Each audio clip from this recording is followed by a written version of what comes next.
So up to this point, we've been tending to assume, that prices in every market are determined by simply supply and demand.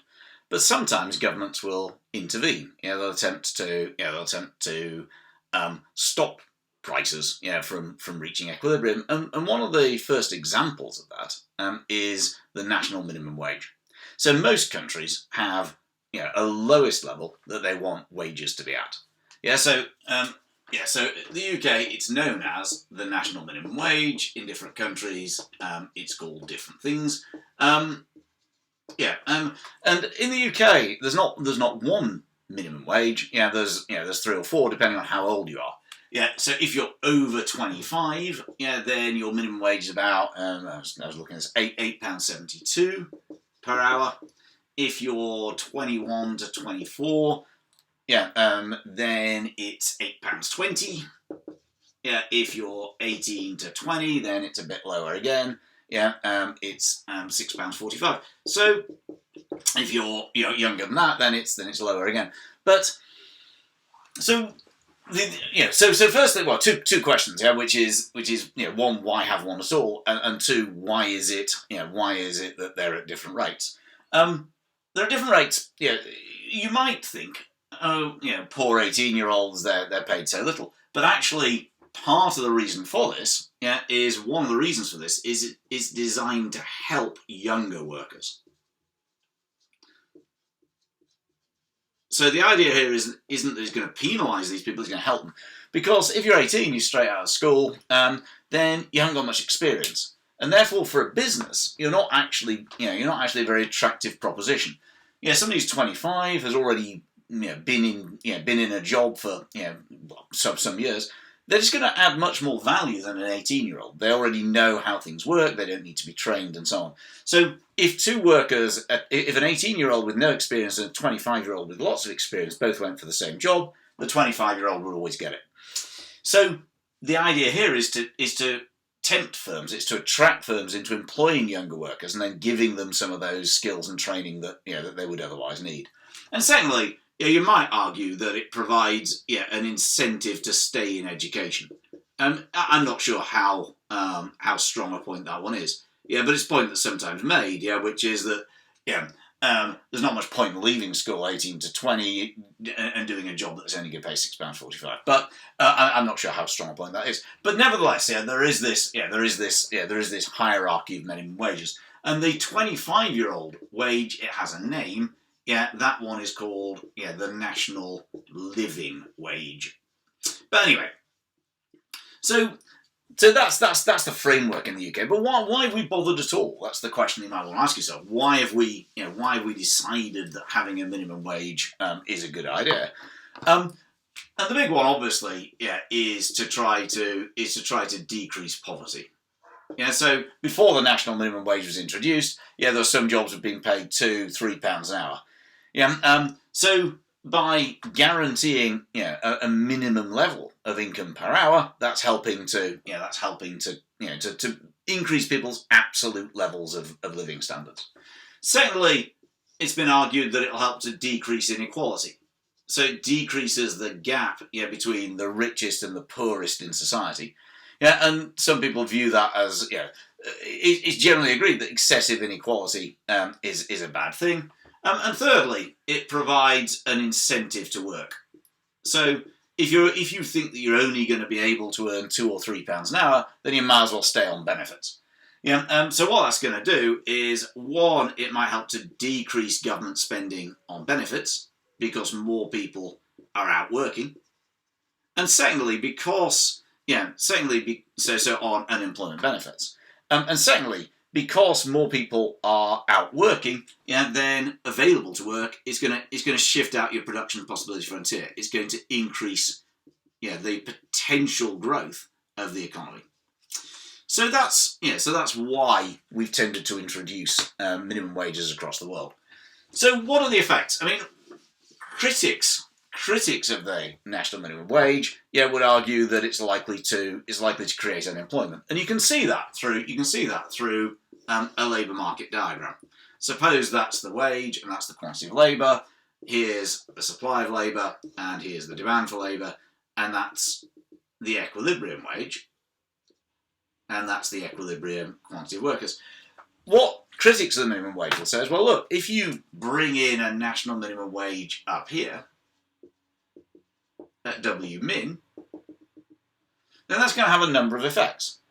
Firstly, what it's going to do is it's going to cause a contraction in the demand for labour. Workers are now more expensive, therefore firms can't afford to employ as many as they otherwise would have done. And as a result of which, the demand for labour falls from QEQ to QD. So that is not a shift in demand, because it's caused by a change in the price of labour, but demand nevertheless falls from point A to point B. That's a reduction in demand. And therefore these people, they are particularly unhappy because they lose their jobs. At the same time, a second effect is that it encourages more people to come and look for work. But they're going to be sadly disappointed because there aren't any jobs. There's only demand of B, but there's C people looking. So these people, they're a bit annoyed. They start to look for jobs, but they can't find one. So it's not the end of the world. They can't get one. It's not the end of the world, but nevertheless they're a bit annoyed. But of course it's not bad completely, because there are some people here, these people here, they're very happy because they've had an increase in their wage. They used to be paid, say, £6 an hour, and now they're paid £8 an hour. And so they're getting an increase in their living standards. So what we've got to think about is whether or not a minimum wage, is going to be a good or a bad thing. If we stick with the diagram, the first thing that you might want to think about is you might want to think about elasticity. So if demand and supply of labour are both very elastic, like that, then the effect of a minimum wage, that's the equilibrium. The effect of a minimum wage is going to be very, very great. So what happens is that we put our minimum wage up there, demand falls a lot, supply increases by a lot, therefore there's very significant amounts of unemployment, and only a small number of workers are benefiting. So here the loss is going to be much greater than the gain. Whereas if demand and supply are more inelastic, then lots of workers are actually going to benefit. So that's the first thing that you might want to think about. So in general, we want to think then about this is the first point at which we can start to think about macroeconomics. And we can start to say, well, what does it mean for the overall economy? When we look at the economy as a whole, there are sort of 3 or 4 main things that we're quite interested in. The first couple are kind of jobs and growth. The second thing is inflation, and the third thing is our ability to sell things to other countries. So we're going to look at jobs and growth. Well, let's start looking at that. So what we've already argued is that obviously there is a risk of unemployment. Because there's an increase in cost to firms. But what we do know is that some workers get an increase in their income, and as a result that could actually increase demand. Over the last years the minimum wage has increased an awful lot since it was first introduced in 1999. But actually there's far more people being employed simply because in general the demand for labour has been increasing. So also, some workers, the people who have more money, they buy more things, so that can create demand in other sectors. And also, it depends on external growth. It depends on external factors, like whether or not the economy is growing. In a recession, therefore, you'd say introducing a minimum wage is probably a bad idea. But when the economy is growing anyway, then even if workers lose their jobs, they're probably going to find them elsewhere quite quickly. So, the other point is that there are many, actually the number of people affected by the minimum wage is quite small. I mean, we're introducing a minimum wage of £8 an hour, or £9 an hour, I suppose, or even £10 an hour. That's not actually affecting many workers. In a lot of sectors, like teaching, teachers... they're easily being paid, I don't know, it's like £25 an hour, probably more. So if you introduce, so that's the wage there, that's contract labour. If you introduce a minimum wage of £10, then it simply has no effect. Yeah, I mean, nobody's, at that wage there would be massive excess demand. So it just doesn't do anything. So in a lot of sectors, it doesn't actually have any effect at all. And that's worth bearing in mind. Yeah, that actually a minimum wage, in terms of its effect on unemployment, it only affects relatively low-skilled sectors. Although some people would argue that it does have, it can have a knock-on effect. Yeah, so if the people at the bottom get a pay increase, then the people above them get one, and so on and so forth. So it can have bigger effects than you might think. But fundamentally, not that many people are affected. The second area that we might be concerned about, so one is jobs. The second is inflation. Inflation is the rate at which prices are rising in an economy. And it's generally, when prices are rising very fast, that's generally considered to be a bad thing. Particularly people on fixed incomes, like pensioners, they lose out when prices are rising. And we know that there is a clear risk of inflation.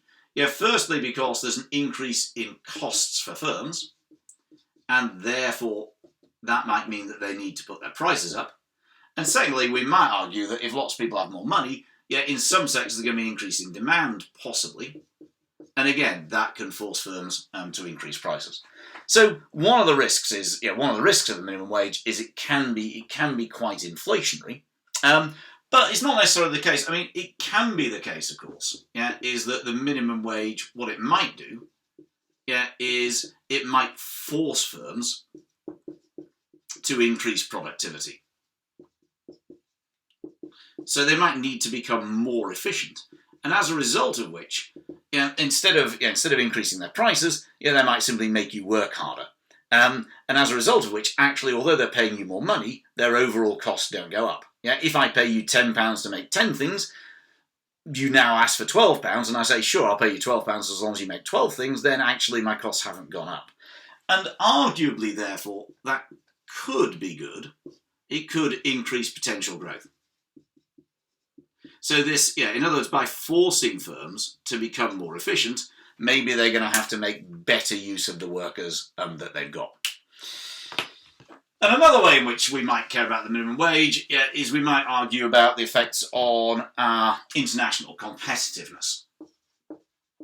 So can we sell things to other countries? The argument is that an increase in the national minimum wage, again, we said that what that does is it leads to an increase in firms' costs, and therefore UK firms become less competitive.